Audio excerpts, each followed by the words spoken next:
Oh, look, dear one, it's a Gnostic thing. The world's given a bad name to Gnosticism. It wanted to, of course.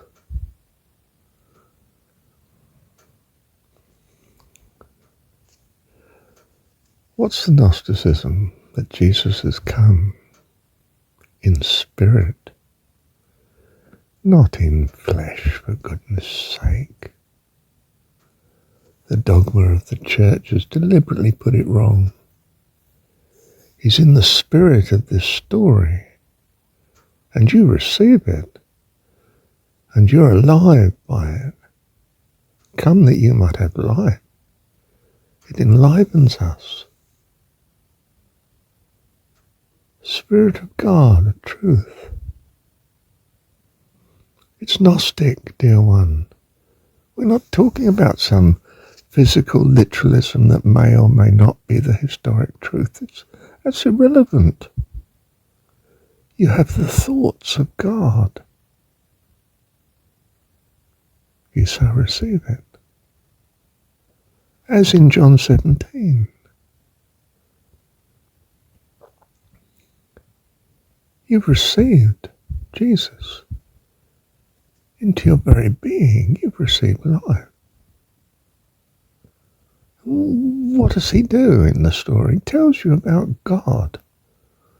What does he tell you that's relevant? None of this damnation and judgment and sin and sacrifice and blood payment and, oh my goodness, crucifixion. It's none of that. I say it again, emphatically.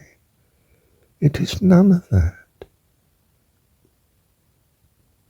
It is to know in your heart that you want, with all your being, for God Almighty, all-loving, to be your dad, and that he is the Lord, the giver of life, for all live unto him. Wow. Our dad.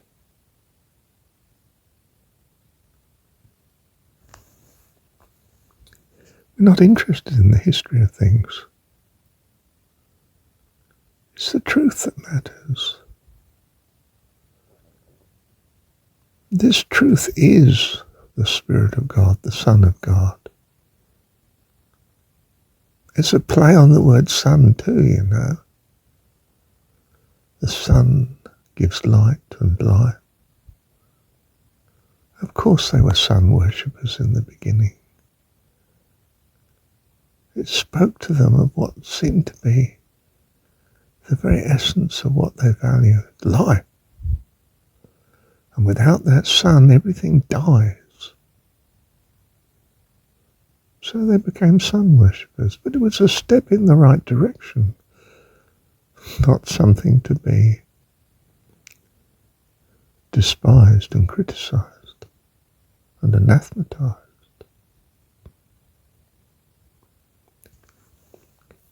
Sun spoke to them of what they valued, life. They value life, they value God, whether they know it or not. And that's why the Gita says, well, whatever you worship, I accept it earnestly. If it's in earnest, I accept it as unto me. Because you're kiddie, of course you haven't got it right yet.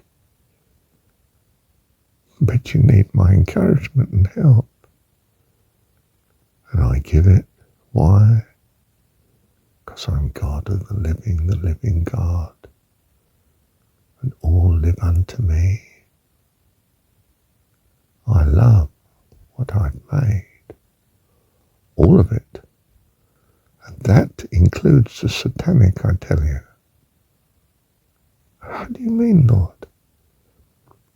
I mean that they are children there and they are astray. But they'll learn. Maybe hard knocks, but they'll learn. And they have to learn. The life eternal in heaven is infinitely worth more than any other cost of getting there. And I minimize the cost. In fact, I short-circuit the entire process. You can reach out and receive the kingdom of heavens at hand. You can take it here and now if you so choose. Or you can battle away for a long, long time until you do so choose. You're cool. You're sovereign as I am sovereign. It's your call. You're a child of God. And you're going to be as me, as God, he says. Of course, children grow up to be adults. And if the adult is successful, they grow up to be fantastic adults.